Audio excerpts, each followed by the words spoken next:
On this episode of Drinking Made Easy, we head to the largest city in Maine.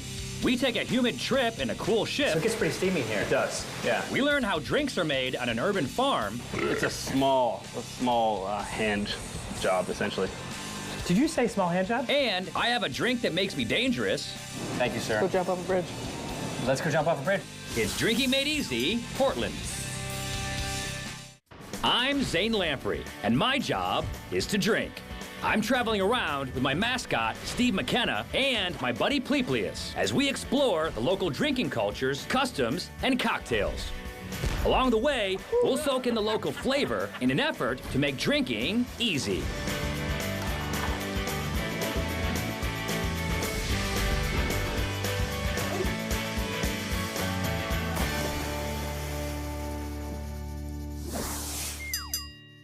Our first stop is built in the remains of a mid-19th century church. Grace is Portland's haven for fresh local cocktails. I meet up with Meg, the bartender, to learn how to make two of their most hallowed cocktails. I have to point out the fact that we're in church.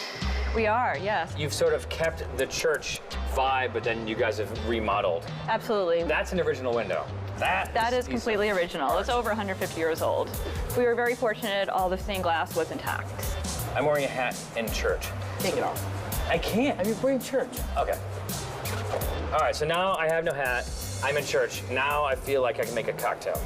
Meg suggests that I start with a drink that's absolutely divine. We are going to make the Divinity. That sounds appropriate. The Divinity is made with rhubarb-infused gin, Aperol, strawberry puree, honey-infused simple syrup, and fresh lime juice. I want to show some respect for this place, so I take a vow of silence. I'm gonna be a monk right now. A monk that has taken a vow of silence. So I can't talk, and you too. First, fill a shaker with ice. Then pour in their house-made rhubarb-infused gin. Stop. Stop, stop. Okay, keep going, yeah. Next, add Aperol, Gorgeous. Okay, stop. Yep. some strawberry puree, honey-infused simple syrup, And this is Urban Farms fermentary honey that's been infused with simple syrup. Perfect. Fresh squeezed lime juice. Perfect. roll the drink to mix it up, Garnish with a lovely lime wheel. then finish it off with a lime wheel as garnish. Cheers. Whoa. Steve, you don't even have any ice in there. What'd you think of that? Wow, gin really sets that off. It's nice, refreshing. That was very difficult to not Yeah, talk. yeah. Is that how it's going to be? I think for the next drink, you should take a vow of silence, and I have to follow your instructions. Okay. And that begins now. Okay. No, you can't say okay after I say now. That begins now. What is the next drink called? Roof, steeple, church, holy. Holy, holy, holy crap. What are you, are you a cheerleader? What's happening? Like more holy. Holier? There's more? Holy. Greater than sign. You can't talk. Holier than thou. Wow. The holier than thou is made with Saint Germain, grapefruit juice, champagne. This drink starts with a healthy pour of Saint Germain. We're in a church. How befitting. Okay. This is what? Grapefruit?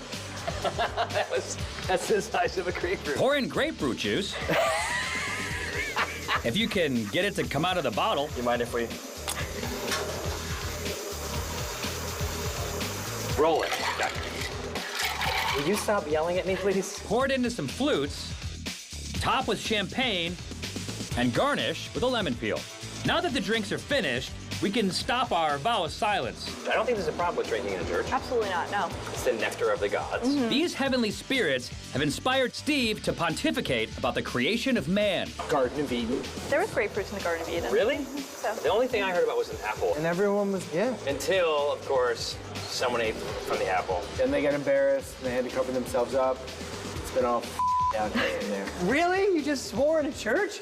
Oh, No, it's good. No, stop. oh, I can't. For our next stop, we venture over to one of Maine's most popular breweries. Started in 1995, Allagash Brewery has specialized in Belgian-style ales. We head to the barrel aging room with brewmaster Jason Perkins to learn what sets the Belgian style apart. We were the first real brewery focused just on Belgian-style beers. With so many styles in Belgium, Belgian whites, lambics, what's a Belgian style? One of the things that's unique about it is ingredients a lot of other brewing traditions aren't using, like spices and fruits and wild yeasts and stuff like that. One example is what's happening in this room. Everything has the letters CS on them. It stands for Cool Ship, so that's from a series of beers we've been doing for over 3 years now. Okay. Which is basically modeled after lambic production. Okay. Traditionally, lambic beers are only brewed in Belgium, where beers are left in the open to ferment spontaneously using the natural yeast that exists in the air. A normal beer takes a few weeks to ferment, and yours takes 3 years. Takes about 3 years. It's a very slow, long fermentation, multiple organisms doing the work the whole way. It just takes a lot of patience. Jason pulls a nail out of the barrel so we can taste a glass of the Resurgam after a year of fermentation. This beer has a little bit more yeast character to it. It's a little cloudier than the next one we'll try, and it's going to be pretty raw. Okay. Wow. So at this point, it's funky. It's got some acidity, but not as much as it will get later. Here's what I'm picking up when I smell it. I'm basically getting Steve's feet. Yeah, absolutely. Once that acidity starts to develop, it really starts to give the complexity to the beer and the balance that it needs. Jason then pours the same beer that's been aging and maturing for 3 years. These are being saved for addition of fruit this summer. It's not as cloudy, huh? Yeah, it's a little bit clearer. It's just more balanced. There's more of that acidity, and there's just less of Steve's feet. Yeah, there it is. Because it is porous, it's going to lose its carbonation, right? Exactly, yeah. It's completely flat in there. So do you It still is recarbonate it? It goes through a re-fermentation process. Okay. Yeah. This is a blend of 1, 2, 3-year-olds. Exactly. And then re-fermented in the bottle. It has enough residual sugar left in it, and the yeast will consume that sugar and create the CO2. Then we tried the finished product, which aged 3 years in the barrel and an additional year in the bottle. So this will have sort of the flavor of this one. And with a whole layer of complexity, because you get some of that young stuff involved in there. Oh, okay. And it's also got about a year in the bottle at this point, too. It has a hint of wine quality to Absolutely. it, right? I mean, even a champagne quality to it. Even the smell is a little more close to absolutely. like a white wine. Now that we've tested the Resurgam, we step outside to take a peek at the Cool Ship to experience the lambic process firsthand. How did you find an old Belgian door? We found it from a scrapyard in town, actually. Really? Yeah. So you have wort that's pumped into here? Yep.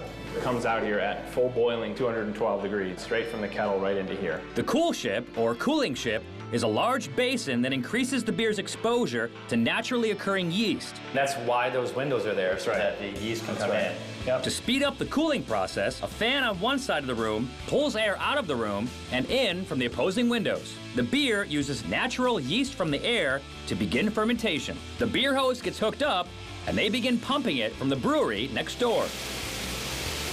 This is malted barley and water. And so you're filling this up with the plants that the yeast will just naturally come in through these windows, and then they'll settle here and they'll start eating. Yeah. So it gets pretty steamy here. It does, yeah. Let me get to take care of you, Gio. That's right. Can you see the beer now, Butter Buddy? Good. Yeah, man.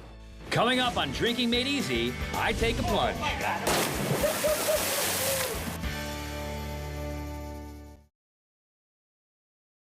Welcome back to Drinking Made Easy. As you know, this is a show about drinking, but it's also a drinking game. So Yes. Steve's gonna tell you the rules to the drinking game. Rule number 1. Yeah.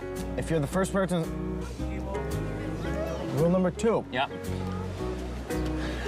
Rule number 3 is on the website, drinkingmadeeasy.com. I can't remember. You know, how could you remember it? You've only done it 50 times. I don't know. We're drinking our way around Portland, Maine, and our next stop is technically a fermentation center, winery, apiary, and micro farm.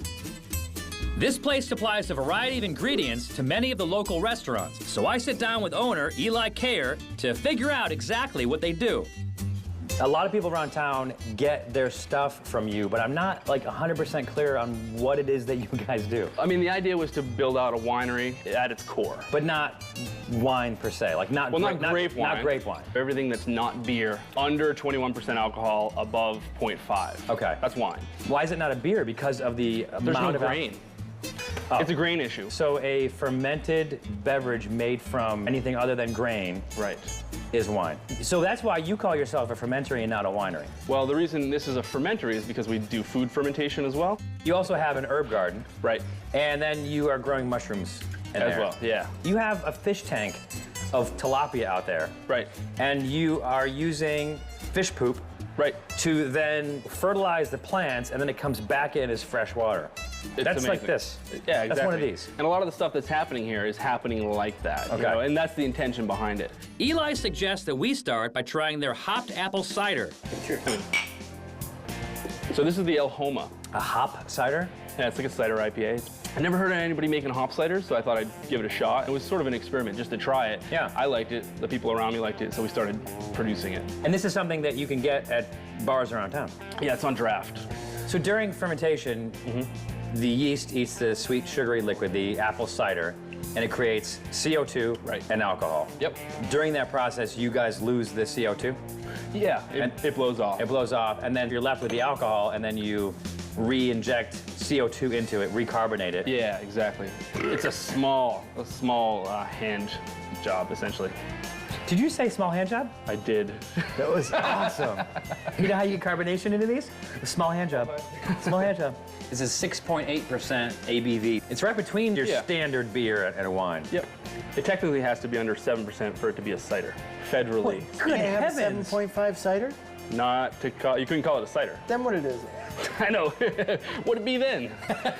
Then what it is, what do you mean it don't mean? It's apple. Wine. Over 7%, it's technically a wine. There's hard cider, and then there's apple wine. Yeah. All right, with that cleared up, we move on to kombucha. All right, let's talk about the booch. Yep. Kombucha. Kombucha. When you say kombucha, it sounds like, oh, that sounds official. But when you say booch, Booch. it sounds Which like is the brand it sounds that like we're something you make pushing out it. back. Right. Right. Oh, booch is the brand? That's our brand. Oh, yeah. okay, all right. The Booch. All right, and you actually do make it out back. I mean, Yeah, so, okay. we're over here, yeah. Kombucha is a form of fermented tea, and it's usually consumed for its health benefits. By definition, an alcoholic beverage. At some It is. level, It is. Yeah. Okay. It's above 0.5% alcohol, basically. I'm sure it's a very old beverage. Ancient. But recently, it sort of came on the scene and got some popularity for being Sort of a health tonic almost. for your like digestion, right, Yeah, and stuff yeah. like that. Yep. And then the federal government said, wait a second, how much alcohol is actually in here? Yeah. People knew that there was fermentation going on, but they were assuming that the bacteria was converting most of that alcohol. Come to find out, there's probably about a point, Okay. maybe plus or minus. And then it was like gone for a while. Yep. They basically, it got shut down nationally while the government figured out. Like there what was a it time where you couldn't get kombucha. Anywhere. Now you can get it again Yeah. because it has some sort of classification. The objective was not to make an alcoholic beverage. No, there's a lot of probiotics going on, so it's really good. It basically helps to repopulate your digestive system with organisms that help break down the food and that sort of thing. If I had the choice between pounding a 12-ounce can of the Booch versus a caffeine energy drink or something Way like better. I would rather drink a Booch and go run a marathon. I'll tell you what, if you drink that, I wonder how far you could run away from here. Let's just see.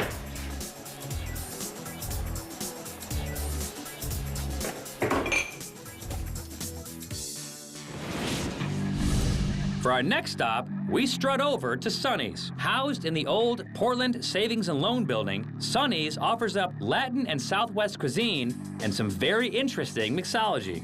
I'm here with resident mixologist John Clemens to learn how to concoct a drink that's fraught with danger, called the most dangerous drink known to man. Yes. You're bringing it just by calling something that. Well, you have 3 liquors in there. It tastes innocent. Very innocent. Let the dangerousness begin. The most dangerous drink known to man is made with absinthe, tarragon and Meyer lemon-infused gin, Saint Germain, pine needle liqueur, and club soda. Cheers. I'm gonna do a lot of dangerous stuff back here, man. I'm just Let's warning do you. it. Fill 3 rocks glasses with ice and a little absinthe and give it a spin. And then we'll just let that sit. Grab a shaker, fill it with some ice. Grab my tarragon infused gin. You made this. I made that. Tarragon and Meyer lemon infused gin. So you took something that had a juniper quality to it, and you added tarragon, Yep. which is that's just dangerous right there. And then lemon, Yep. probably the most dangerous fruit. You know, more people are killed from falling lemons than shark attacks. No. Then add the tarragon and lemon-infused gin to a shaker. Just, I'd say, 6 ounces. Yep. So, A dangerous 10-count pour of Saint Germain. Then Portland's own pine needle liqueur. distilled and bottled in Portland. You see it right there? What I'm not showing you is that it's actually Oregon. Whoops, did you see? It's made in Portland, that's all I care about. We're not gonna shake this, I assume. No. We're gonna roll We're definitely it. gonna stir it. Then stir. You want to keep the butt of the spoon against the side. Keep the butt on the side, dangerously. Now, I know that Steve is gonna have a problem if I actually dumped out the absinthe. Yes, I would.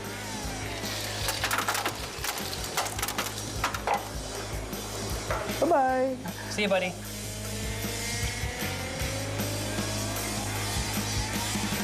Good. Yeah, Yeah, take a whiff. it's like licorice. Yeah. Pour it all into our chilled rocks glasses Usually the bar gets a little thirsty too.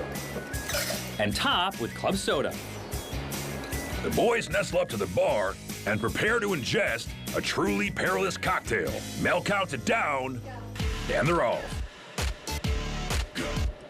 It's a close race, but Lamprey is the winner. Danger. It tasted like lemonade. That seemed innocent, and there was a heaping amount of booze. Yes, Like that was all three- booze. It was all booze. I'm gonna go do something dangerous. Thank you, sir. Go jump off a bridge. Do you know a place where we can go jump off a bridge? Yeah. Let's go do it. Come on. Now, don't do this at home, unless, of course, you have a bridge at your home, in which case you can do whatever you want. Oh my God. Coming up on Drinking Made Easy, flammable fruit. Why did no one ever tell me how cool that was? Just that easy. Welcome back to Drinking Made Easy. Right now we're in Portland, Maine, and we're drinking around at different places. If you want to know the places that we drank and the stuff that we drank, like the cocktail recipes, go to drinkingmadeeasy.com. Shh. They heard me the first time.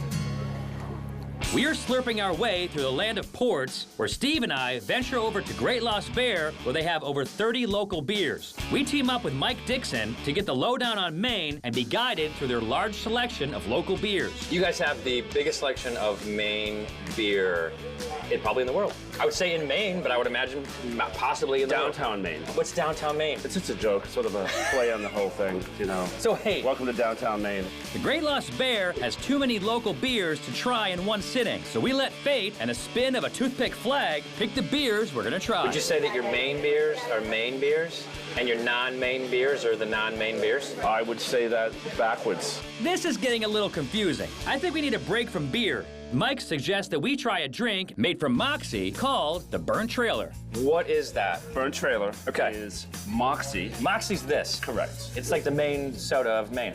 It is. I think I've had maybe one in my life. Really? Well, I'll mix you up a Burnt Trailer with Thank it. you. The Burnt Trailer is made with coffee brandy and Moxie soda. Into a pint glass, add equal parts coffee brandy and Moxie I soda. love these plastic bottles. The best part about it. Man, that is straight up Moxie? Perfect. Shake and pour. You've done this before? And there you have the Burnt Trailer. No. Isn't Moxie the same as like chutzpah? Like, hey, that guy's got Moxie. Yeah, You think I have Moxie? I think you do. I do have Moxie. You have it. Thank you. Cheers. Cheers, fellas. It's good.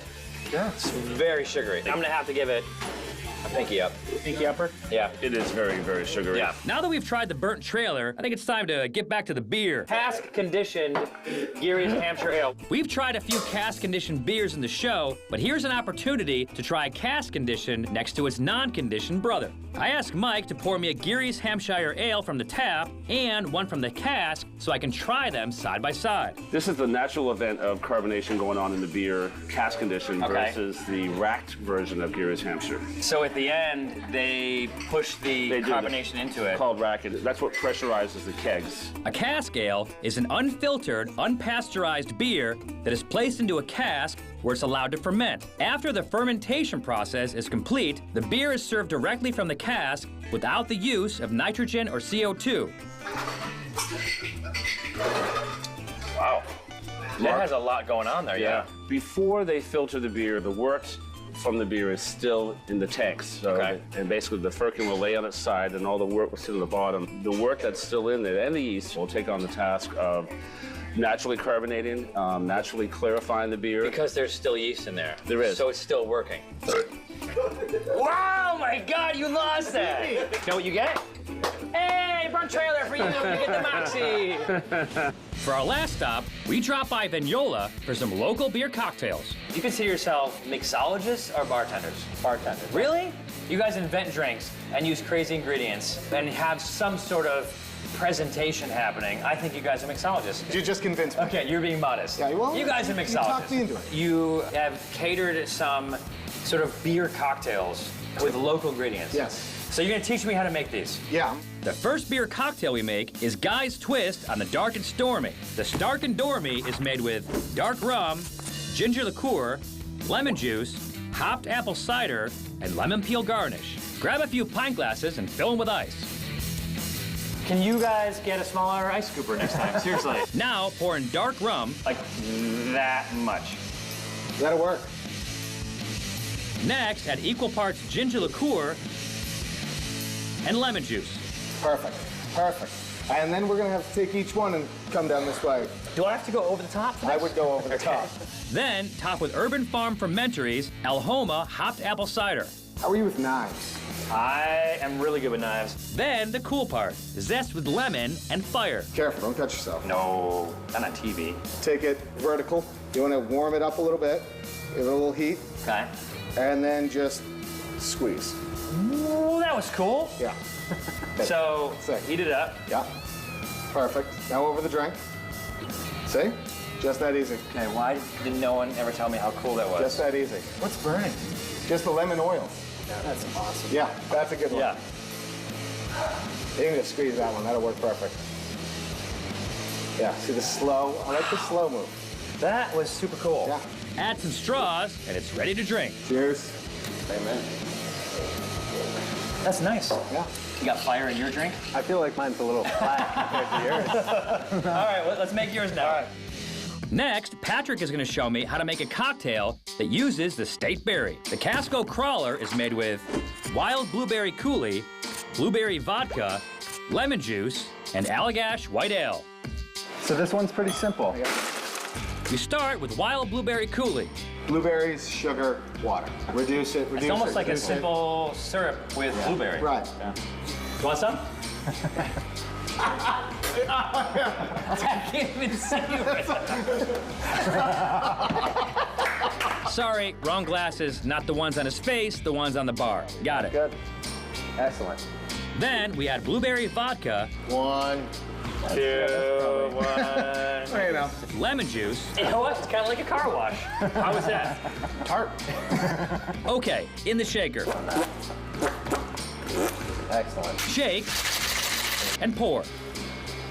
Oh, that is nice. This is looking very blueberry-y. And top with a local Allagash white ale. Put in some straws and prepare for the impending race. Now, don't get your white shirt all messy. Mel starts to count, and the race is underway. Patrick and Guy keep it close. It's too close to call, but Lamprey thinks he's the winner. Let's take a look at the instant replay. We see right there that Guy is off his straw and Lamprey is still sucking. It's time for the six-pack challenge. For today's six-pack challenge, Lamprey and McKenna are taking part in a Maine tradition, the wife carry. The objective is to carry a partner around the pond. The first one to cross the finish line is the winner. Lamprey is carrying Mel, and McKenna will be carrying Pleplius. It looks like McKenna and Pleplius have chosen the piggyback hold, while Lamprey and Mel are going with the Estonian style. The couples take their mark, and they're off. Lamprey powers into the lead, while Pleplius tries to encourage McKenna to step it up. And Lamprey stumbles as Mel struggles to get her face out of harm's way. After a quick readjustment, Lamprey is up to speed and takes the lead back for McKenna. As they pass the halfway point, Lamprey is still in the lead. As McKenna goes to pass Lamprey, they make contact, and Pleplius tries to push Mel and Lamprey into the water. Motivated by the contact, Lamprey comes back to life. Taking the outside lane, Lamprey easily passes McKenna. Lamprey now has a considerable lead. It's going to be near impossible for McKenna to close the gap. And Lamprey crosses the finish line to win yet another six-pack challenge. Check us out on Facebook and at drinkingmadeeasy.com.